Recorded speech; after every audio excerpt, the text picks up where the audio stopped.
मैले और बोसीदा कपड़े, बढ़ी हुई दाढ़ी, गर्दो गुबार से अटे हुए बाल, आंखों में बेचैनी और वहशत, साजो सामान के तौर पर बेकार चीज़ों से भरी हुई कुछ थैलियाँ। कौन है? कौन है ये लोग जो सड़कों पर घूमा करते हैं, कभी मंदिर के पास, कभी मस्जिद के करीब, तो कभी सड़क के किनारे। धूप हो या बारिश, मौसम खराब हो या अच्छा, फुटपाथ ही इनका घर है। इनके सर पर कोई छत नहीं। अजनबी लोगों की भीड़ में ये न जाने क्या ढूंढते रहते हैं। शायद कोई शनासा चेहरा, कोई अपना या हमदर्द। समाज इन लोगों को पागल कहता है। ये वो लोग हैं जो अपना जहनी तवाज़ुन खो बैठे हैं। ये ऐसे लोग हैं जिनके हाथ, पैर, आँख, कान, नाक सब कुछ सही सलामत होने के बावजूद सड़कों और दिगर जगहों पर घूमते नजर आते हैं। इस दुनिया में जहां हर शख्स को एक ऐसे जहन और सलाहियत की तलाश होती है जिससे वो दुनिया की हर खुशी हासिल कर सके, मगर वहीं ये ऐसे लोग हैं जो इस अजीम नेमत से महरूम हो गए हैं, जिसकी वजह से ये अपने अच्छे और बुरे की तमीज़ नहीं कर सकते। दुनिया में बिखरी हुई बेशुमार नेमतें इनके लिए कोई माना नहीं रखती। इनके लिए समाज के रस्म व रिवाज, दीन व मजहब की पाबंदियाँ और मुल्क व सल्तनत के कवानीन की कोई हैसियत नहीं है। खुशियों के त्यौहार हों या गम के मौके, इनके लिए दोनों यकसा होते हैं। दुनिया का बड़ा से बड़ा इनकलाब भी इनकी ज़िंदगी में कोई मामूली सा बदलाव भी नहीं ला सकता। ज़माने की तेज़ रफ्तारी और गर्दिश अय्याम का उन पर कोई असर नहीं पड़ता। उनके लिए हर दिन एक जैसा होता है, क्योंकि उनका दिमाग एक ऐसे मरहले में होता है जहां समझने और समझाने का अमल ख़त्म हो जाता है। वर्ल्ड हेल्थ ऑर्गेनाइजेशन के एक रिसर्च के मुताबिक इस तरह के दिमागी अमराज को 5 ज़ुमरों में तकसीम किया गया है: anxiety disorders, mood disorders, schizophrenia, organic brain disorders और डेमेटिक डिसऑर्डर्स। लोग पागल क्यों होते हैं?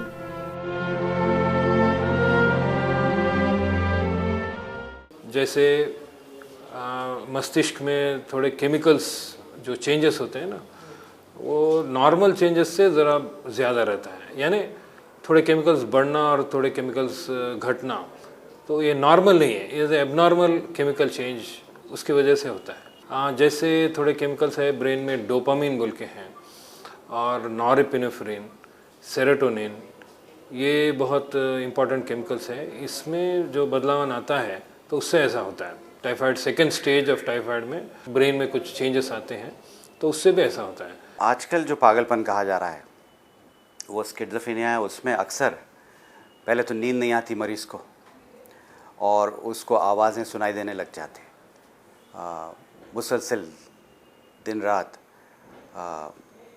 चंद लोगों की गुफ्तगू सुनाई देने लग जाती, या कोई उसको कमांड कर रहा है, इस तरह की आवाज़ उसको सुनाई देने लग जाती है, जिसकी वजह से वो बहुत घबराया हुआ होता है और उसको समझ में नहीं आता कि वो आवाज़ कहाँ से आ रही है।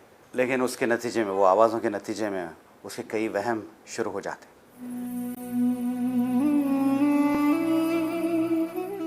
पागलपन के क्या असबाब होते हैं और इसकी कितनी किस्में होती हैं, इस तरह के और भी बहुत से सवालात हैं जिनके बारे में हमने जानने की कोशिश की।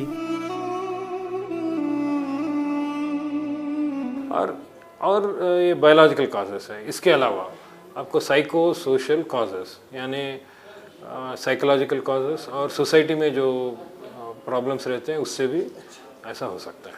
अब थोड़ों में जेनेटिक कॉजेस रहते हैं, जीन्स जो बोलते हैं ना, तो स्पेशली मूड चेंजेस जो बोलते हैं, मूड डिसऑर्डर बोल के बोलते हैं, तो ऐसे मूड डिसऑर्डर में ये जेनेटिक कॉजेस थोड़े आजकल इन्वेस्टिगेशन में ज़्यादातर दिख रहा है। ठीक, जो सबसे बड़ा मर्ज़ है उसको स्किज़ोफ्रेनिया कहते हैं। स्किज़ोफ्रेनिया के अंदर उसकी दिमाग की कारकर्दगी बिखर जाती है, और जैसे जज्बात, हरकत और ख़यालात में कोई लिंक नहीं रहता। और लेकिन ये मर्ज़ सब लोगों में नहीं आता, जिनके फैमिली में है और जो ये जीन्स कैरी कर रहे हैं। लेकिन ये जीन्स की वजह से कभी कभी फ़ायदा भी होता है इंसान को, जैसे जिनके पास ये जीन्स हैं या पागलपन वालों के जो रिश्तेदार हैं, उनके जहन थोड़े स्पेशल होते हैं और बहुत क्रिएटिव होते हैं। ये कौन लोग हैं और कहाँ के रहने वाले हैं, इनका मज़हब क्या है, ये ऐसे सवालात हैं कि शायद ही इनका जवाब आपको मिल पाए। बीवी बच्चे कहाँ हैं, बेटी कहाँ है आपकी? अच्छा जी, अच्छा बोल रहे हो।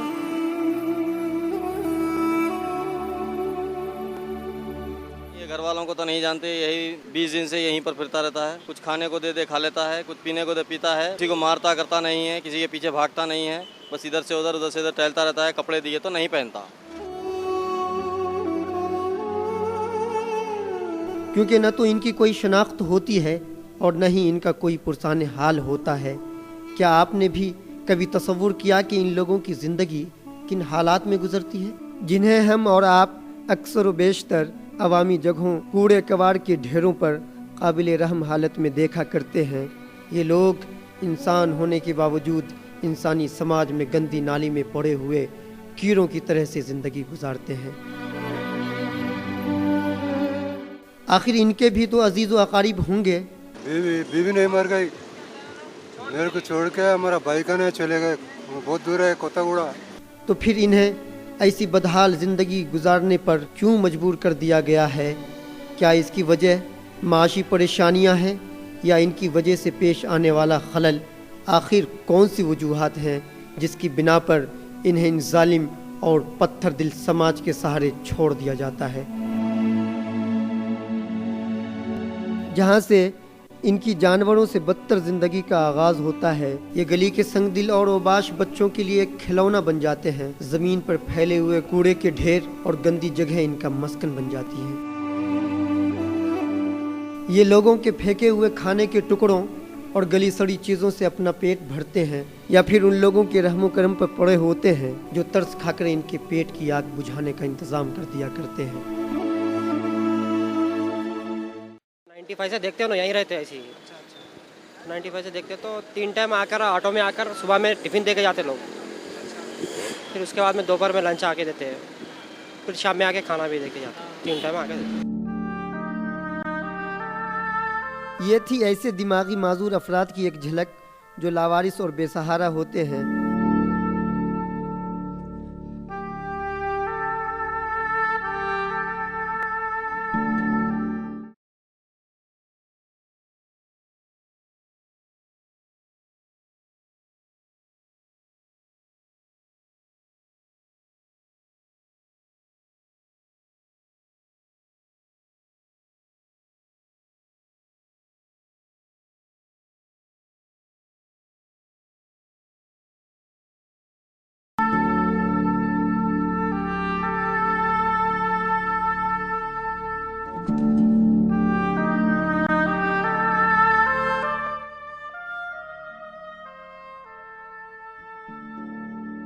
इनके अलावा अब हम आपको एक ऐसे घर से रूबरू कराते हैं जो हैदराबाद के इलाका संतोष नगर में वाक़ है। इस घर में 12 साल की ये बच्ची जहनी माजूर है। इनका लाइफ लॉन्ग ट्रीटमेंट करना पड़ता बोले।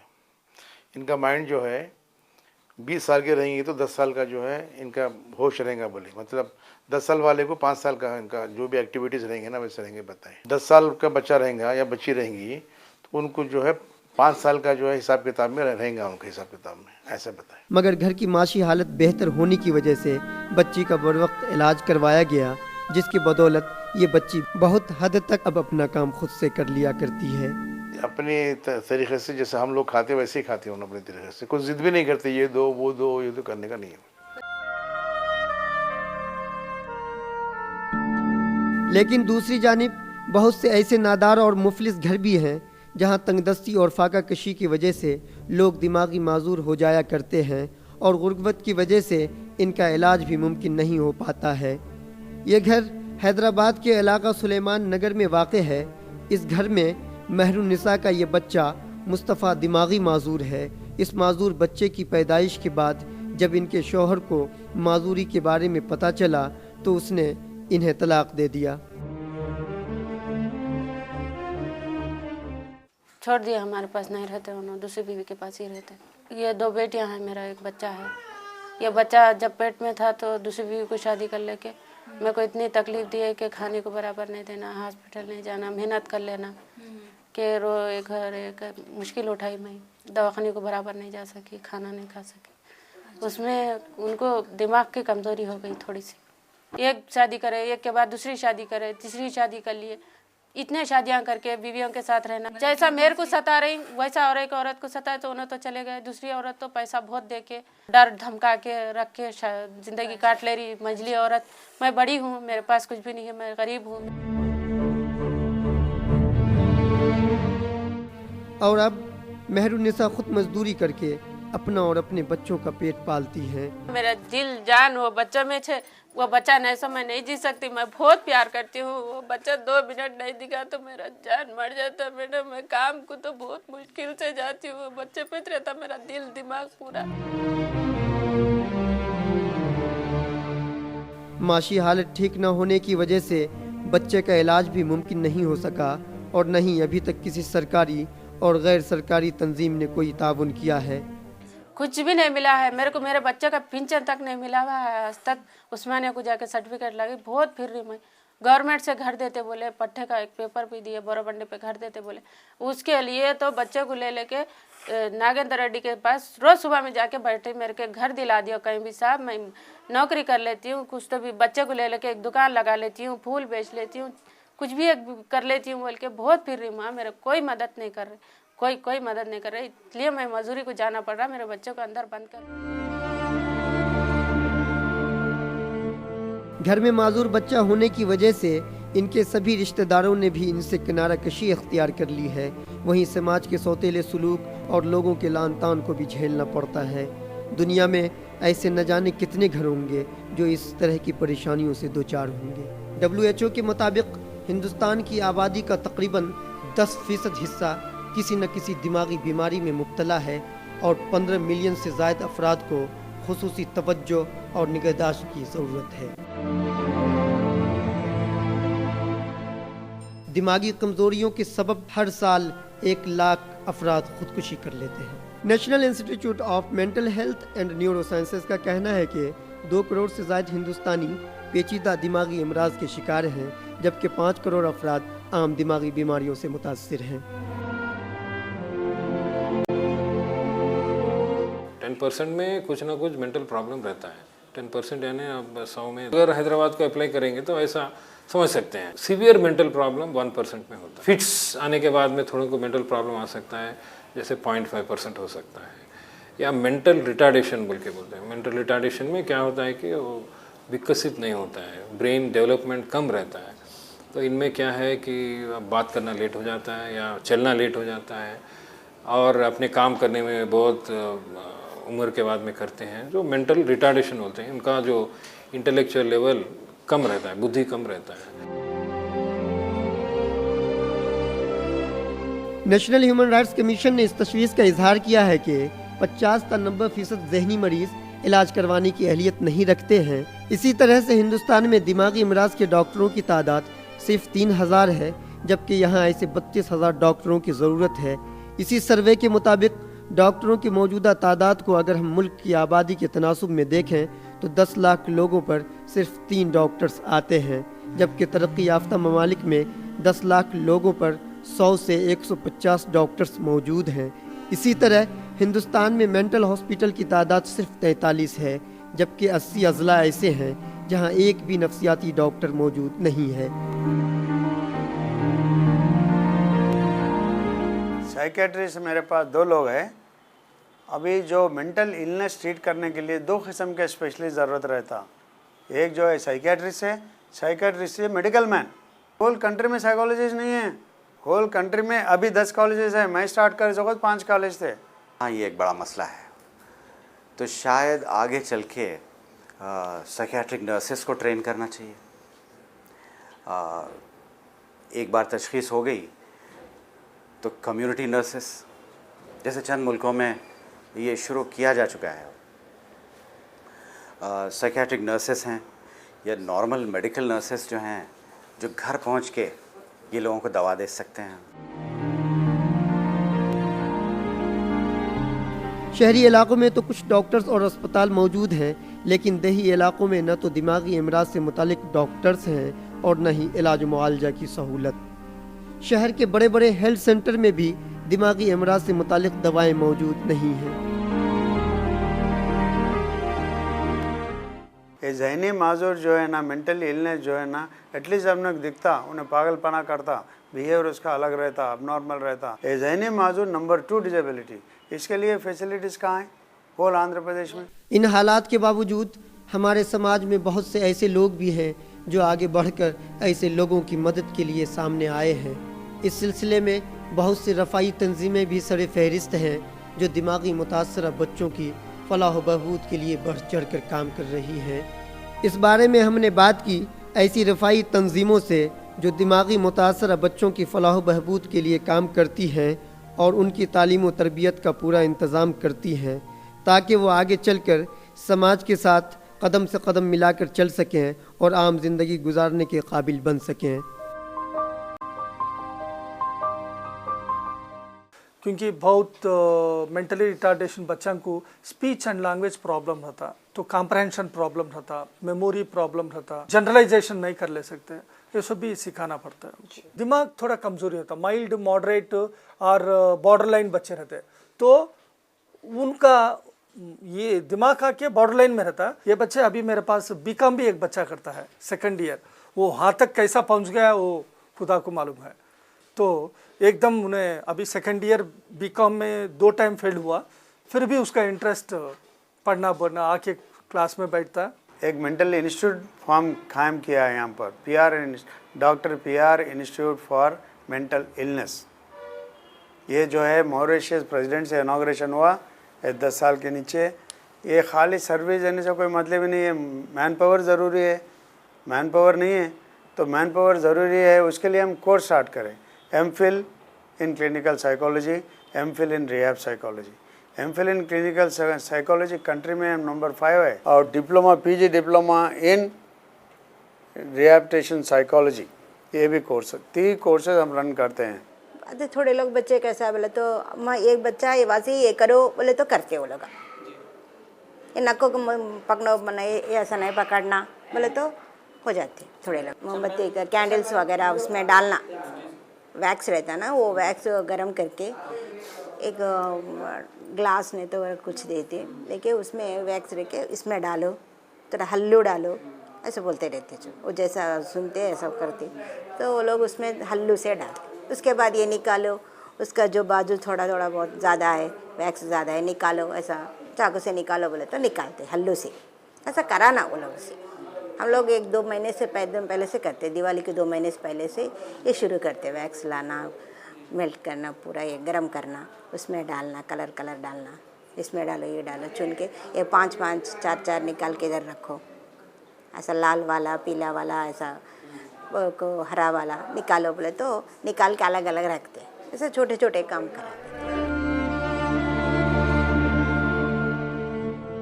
इन्हीं NGO की तरबियत की बदौलत ऐसे जहनी मुतासरा बच्चों ने कुछ ऐसी अशिया भी तैयार की हैं जो बाज़ार में आसानी से फ़रोख्त की जाती हैं और उसकी आमदनी का बेशतर हिस्सा इन्हीं की तालीम और तरबियत पर सर्फ किया जाता है। बिल्कुल एक पैसा भी हम लोग नहीं लेते, पूरे पैसे IOB में हमारे इंस्टीट्यूट के नाम पे, राधा इंस्टीट्यूट के नाम पे एक अकाउंट ओपन करे, उसमें डाल देते। उतना खुद ही से जाके जॉब लेना उतना कैपेसिटी नहीं रहता, तो पेरेंट्स को ही कोऑपरेट करना है, पेरेंट जाके उसको असिस्ट करना है, नहीं तो हम लोग प्लेसमेंट दिखाना है। तो गवर्नमेंट सेक्टर में मेंटली रिटार्डेशन को जॉब मिलना मुश्किल है, तो फिर भी जो माइल्ड होता है वो माइल्ड लोग को मिलता है, जैसा अटेंडर जैसा, स्वीपर जैसा, ऐसा काम दे सकते। उसी बड़ा काम नहीं दे सकते, गवर्नमेंट में जॉब्स नहीं मिलते, तो वो लोग को प्राइवेट सेक्टर में थोड़ा थोड़ा पैसे के लिए काम मिलता है। मिलने के लिए हम भी कोशिश करके कारपोरेट इंस्टीट्यूशंस हो ना कुछ प्राइवेट इंस्टीट्यूशंस हो, हम उनको प्लेसमेंट दिखाते हैं।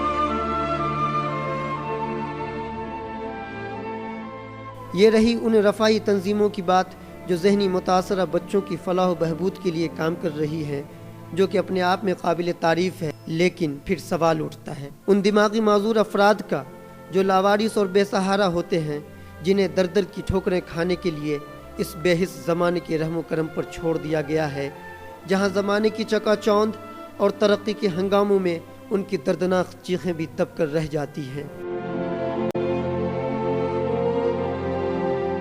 अक्सर आप जो रोडों पर देखते हैं ये बहुत सीवियर मेंटल डिसऑर्डर है। अब ऐसा है कि ये तीव्र मेंटल डिसऑर्डर 1% में रहता है, यानी 100 में 1 को रहता है, जो सड़कों पर घूमते हैं या कपड़े फाड़ लेते हैं या पत्थर फेंकते हैं और कुछ एक्ट्स करते रहते हैं। जो ये साइकोटिक पेशेंट्स हैं, मेनली साइकोटिक पेशेंट्स ऐसे रहते हैं। उनमें अपने ऊपर ख्याल नहीं रहता है, या उनके सोच में बहुत बदलाव आ जाता है, या उनके भावनाओं में बहुत बदलाव आ जाता है, और उनके कॉन्डक्ट में भी, उनके प्रवर्तन में भी बहुत चेंज आता है। तो ऐसे लोगों को ऐसा है, एज ए गुड समैरिटन क्या कर सकते हैं कि नियरेस्ट पुलिस स्टेशन में रिपोर्ट कर सकते हैं कि ऐसा एक पेशेंट है जो सड़कों पर घूम रहा है। तो पुलिस उनको कस्टडी में लेंगे, अरेस्ट नहीं करेंगे, लेकिन उनका प्रोटेक्शन देंगे और पेशेंट को मजिस्ट्रेट के पास ले जाएंगे। इन लोगों के हालात को देखने के बाद ये जानकर आपको हैरत होगी कि इनके लिए भी दस्तूरी हुकूक मौजूद हैं। जी हाँ, दस्तूर हिंद में द मेंटल हेल्थ एक्ट 1987 के नाम से एक मुकम्मल दफ़ा मौजूद है, जिसमें इनके मुख्तलिफ हुकूक का तज़किरा किया गया है, जैसे कि दिमागी माजूर सभी अफराद को हुकूमत मदद फराहम करेगी, उनके साथ किसी तरह का जुल्म या ज़िल्लत आमेज़ सलूक नहीं किया जाएगा, इन्हें किसी भी ऐसे मकसद के लिए इस्तेमाल नहीं किया जाएगा जो इनके लिए नुकसानदेह साबित हो। इसके अलावा आलमी तंजीम अक़वाम मुत्तहिदा में भी इन अफराद के मुतअद्दिद हुकूक का तफसील से ज़िक्र किया गया है। लेकिन अगर हम गौर करें तो ये समझने में बिल्कुल देर न लगेगी कि ये सारी बातें सिर्फ कागज़ी हैसियत रखती हैं और हकीकत की दुनिया में इनका कोई वजूद नहीं है। खा वो दस्तूर हिंद में गिनाए गए हुकूक की बात हो या अक़वाम मुत्तहिदा में पास की गई करारदादों की, क्योंकि इन लावारिस माजूरों के सिलसिले में हुकूमतों के ज़रिए किए गए अक़दाम न के बराबर हैं। एक पैसा मिला क्या पूछो, बोलो पूछो, आप गवर्नमेंट को क्वेश्चन करो। समझते गवर्नमेंट ही करते हैं, कहाँ गवर्नमेंट हो रहा? गवर्नमेंट ब्रिटिशर्स टाइम पे स्टार्ट करे तो मेंटल इलनेस हॉस्पिटल एर्रागड्डे में है, क्या है वहाँ, क्या है यहाँ, क्या है पूछ देखो जाके। Seeing is believing. I need not comment on government. Mentally handicap का सेक्शन स्टार्ट करे तो तुरंत ग्रांट मिलना शुरू करे गवर्नमेंट ऑफ इंडिया का तरफ से। सो स्टेट गवर्नमेंट कुछ भी नहीं देता है, तो इधर दूसरा स्टेट गवर्नमेंट से कंपेयर कर ले तो आंध्र प्रदेश स्टेट गवर्नमेंट ये काम में बहुत पीछे है। बट सेंट्रल गवर्नमेंट हमको हमारे जो 120 NGOs में almost 80 NGOs are funded by government of India under Deen Dayal scheme.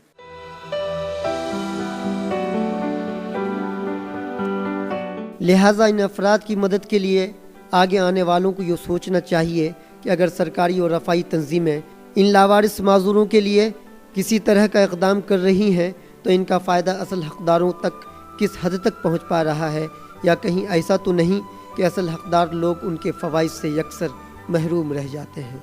नाज़रीन, एक मसला ये भी उठता है कि लावारिस दिमागी माजूर अफराद ज़िंदगी की ठोकरें खाने के बाद जब मौत से दो चार होते हैं तो ऐसी सूरत में उनकी लाशों का क्या होता है, उनके कफन दफन का इंतज़ाम कैसे होता है। इस सिलसिले में हमने बात की एक ऐसे शख्स से जो लावारिस लाशों की तदफीन का काम अंजाम देते हैं। लेडीज या मुस्लिम या हिंदू बोल नहीं सकते। अगर का मुस्लिम भी मालूम हो चुका वो सियासत कर देते, लेके जाके दफना देते वो लोग। अगर कुछ भी नहीं अक्यूमुलेटेड होता बॉडी को, उन लोग एवरी मंथ में एवरी वीकली वंस हम लोग 10-15 बॉडी से लेके जाके फाइनल जला देते बॉडियों को। इसलिए ये अपना इतना बड़ा पॉपुलेशन जो ग्रेवयार्ड पूरे सिटी आउटस्कर्ट्स से पहले अभी सिटी सेंटर में हो गए, वो उसका लैंड वैल्यू बढ़ गया। बढ़ने से क्या हो रहा है, बहुत सारे इंक्रोचमेंट हो गया ग्रेवयार्ड पूरे। दफनाने के लिए कहीं भी अपने को लैंड नहीं है यहाँ पे, उसे जलाने के लिए लैंड नहीं है पहली बात, तो दफनाने के लिए तो सेकंड थिंग है वो। तो ये लावारिस दिमागी माजूर अफराद कब तक ऐसी इबरतनाक ज़िंदगी गुजारते रहेंगे? ये समाज हुकूमत आखिर कब तक इन दिलखराश मनाजिर से अपनी आंखें बंद रखेंगे? और कब तक ये हमारी बेतवज्जुही का शिकार बनते रहेंगे? कहीं ऐसा तो नहीं कि मालो दौलत की चकाचौंध ने हमें अंधा कर दिया है कि हमें कुछ नज़र नहीं आता, या हमारे दिल इस कदर सख्त हो गए हैं कि इनके ये हालात भी हमें टस से मस नहीं कर सकते हैं? अगर ऐसी बात है तो हमें इंसानियत के बड़े बड़े दावे करने का कोई हक नहीं है। बहुत बेरहमी से बढ़ता होता है। Educated people behave uneducated way. There are many educatedly uneducated people, there are many literally illiterate people. The literate and education is not in degrees and in colleges.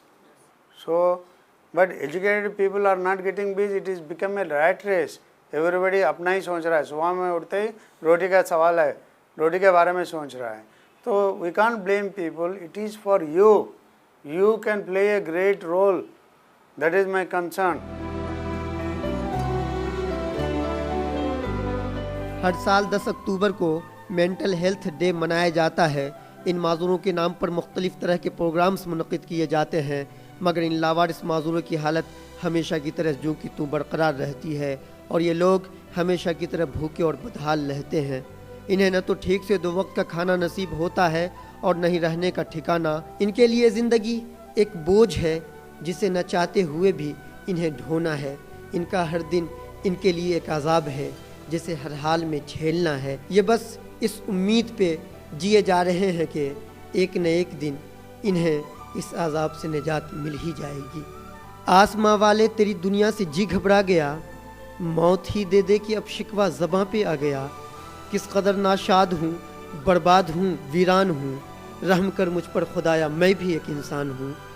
बोल मालिक ये तमाशा तुझसे क्यों देखा गया, आसमां वाले तेरी दुनिया से जी घबरा गया।